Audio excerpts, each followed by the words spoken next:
Hi, how are you? Bienvenue. Ça va, merci. What exactly is your role here in the museum? Je suis le biologiste. This is a museum where you teach visitors that the world was created in 6 days and that it is 6,000 years old, right? Yes. Oui.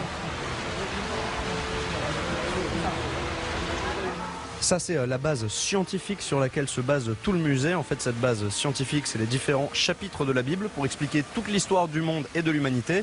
Ça commence donc avec la création du monde en 6 jours par Dieu. Il y a ensuite différentes phases. Adam qui désobéit à Dieu, etc., etc. Le Christ qui est crucifié. Et alors la dernière phase, donc ça c'est probablement la fin de l'humanité selon ce musée, c'est que Dieu va arrêter de faire mourir les êtres humains et on va tous pouvoir aller au paradis avec lui. Voilà, la base scientifique du musée. Hi. That's good. Thank you. Enjoy. Thank you. Thank you. How do you account for the existence of dinosaurs and when do you think they were on the planet? Les preuves scientifiques bibliques indiquent que leur origine est récente, quelque part au cours des 6000 dernières années. Ils ont vécu aux côtés des humains. La Bible parle d'un grand déluge qui probablement a éparpillé tous leurs fossiles. Do you think that dinosaurs and human beings lived together? Ils auraient coexisté avec certaines des autres espèces éteintes ayant vécu avec les humains et qui ont disparu pour des raisons inconnues. You're not concerned that people here are trying to reshape science so that it fits the word of God? Non, ce n'est pas du tout ça. La science change tous les jours, mais la parole de Dieu, elle ne bouge pas. Si elle est vraie, elle ne bouge pas. You think that the whole scientific community has been wrong for so many years? Absolument, c'est prouvé. How do you explain that? How could all the scientists be wrong? Je ne sais pas, mais ils se trompent.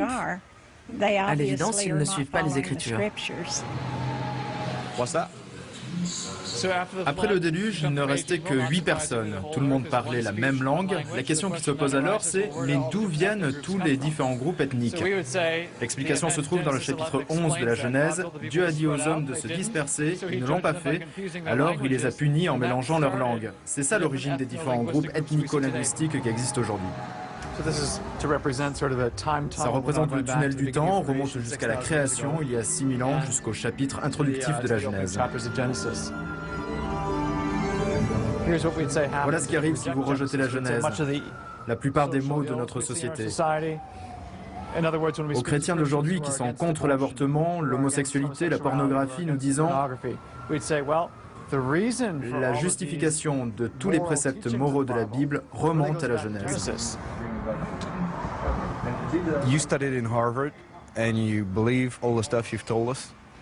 Oui, et quand j'ai engagé la controverse avec mes collègues au laboratoire sur les études créationnistes que la plupart méconnaissaient, c'est plutôt moi qui les ai mis en difficulté, pas le contraire. Ils croyaient tout savoir, mais en fait, ils ne savaient pas de quoi ils parlaient.